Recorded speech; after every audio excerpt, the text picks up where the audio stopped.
This is a 5-part series on Catan ranging from how to play all the way up to expert. Let's jump in. How to play Catan. Catan is a turn-based strategy game, like chess, but instead of 2 players as black and white, it's often played with 4 players, each choosing a color. The Catan board is set up into this shape made from randomly ordered hexagon tiles with randomly placed numbers on top of those tiles. There are also ports on the outskirts of the map. We'll get into what all this means later. There is a random chance element in Catan, but it still relies a lot on strategy and social standing. The aim of the game is to get 10 victory points. Now, you already start with 2 victory points, so you just have to get 8 more to win the game. You mostly get points by building and buying things. There are 3 different things to build. Settlement buildings are worth 1 victory point, and city buildings are worth 2 victory points. Roads are not worth points. Roads are used to connect your buildings together. You build and buy things using resource cards. There are 5 different resource cards: brick, sheep, wheat, ore, and wood. You obtain these resource cards mostly by dice rolls. Keep all your cards hidden from other players. The Catan board is covered in resource tiles and numbers. If your building is touching a resource tile and the number on that tile rolls, you earn that resource. The 2 dice can combine to roll the numbers 2 through 12, so those are the numbers you will see on the board. Some numbers have a higher probability of rolling than others, so it's important to try to pick the resource hex with the best numbers on them. The number 7 is the most commonly rolled number, as it has the highest probability of being combined by the 2 dice. There is no number 7 tile on the board, as the number 7 is reserved for a special game mechanic, activating the robber. The robber is used to block other players from earning resources. Whichever tile the robber is on will be blocked, and players cannot earn a resource from that tile while the robber is still on there. Additionally, when a 7 is rolled, any player who has more than 7 cards will lose half their cards. The game kicks off by deciding who will go first. Everyone should roll the dice, and whoever gets the highest number will go first. In online games, this decision is made randomly. There is an initial placement phase of the game. Every player gets to start with 2 settlement buildings and 2 roads.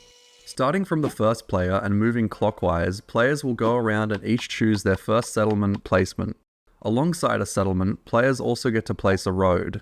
Settlements must be at least 2 road spaces apart from yours and any other player's settlement. Once the last player has placed their settlement, the order now moves back anti-clockwise for each player to place a second settlement. This means the last player actually gets to place 2 settlements in a row. The player who placed first is also the person who places last. They get the best opportunity to choose the best spot first, but then the last opportunity to choose what's left.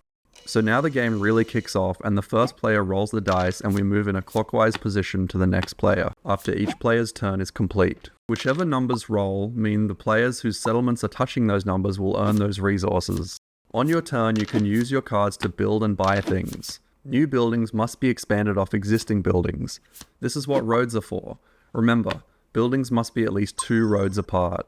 After a player has decided there are no more actions they want to do, the turn moves to the next player. The game continues in this fashion, with each player collecting resources and trying to expand and build things. A city is another building, and it's just an upgrade to a settlement. A city is worth 2 points. You earn twice as many resources with a city compared to a settlement. It's important to keep track of who is in the lead, so you can attack them with the robber. When that 7 rolls, you're going to want to attack the leader by blocking their best spot. Sometimes you don't have the resource cards that you need to do something. This is where trading comes in. You can trade cards with other players on your turn. You can also trade with the bank. 4 of the same resource card can be traded for any resource card of your choosing. On the edges of the Catan board are ports. They are also used for trading.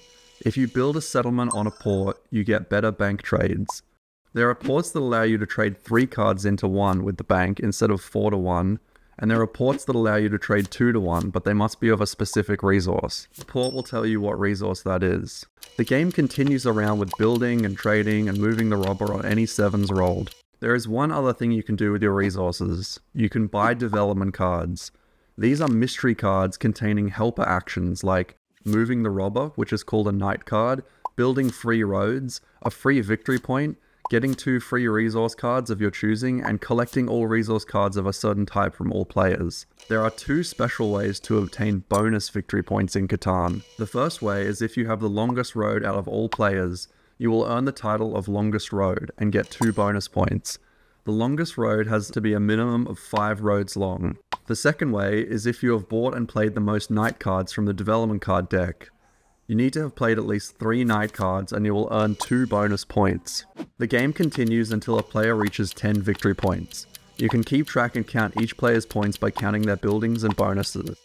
Keep in mind, a player may be hiding a hidden development card victory point. When a player reaches 10 victory points, they reveal to the other players any hidden development card victory points they may have, and tally up their buildings and bonuses.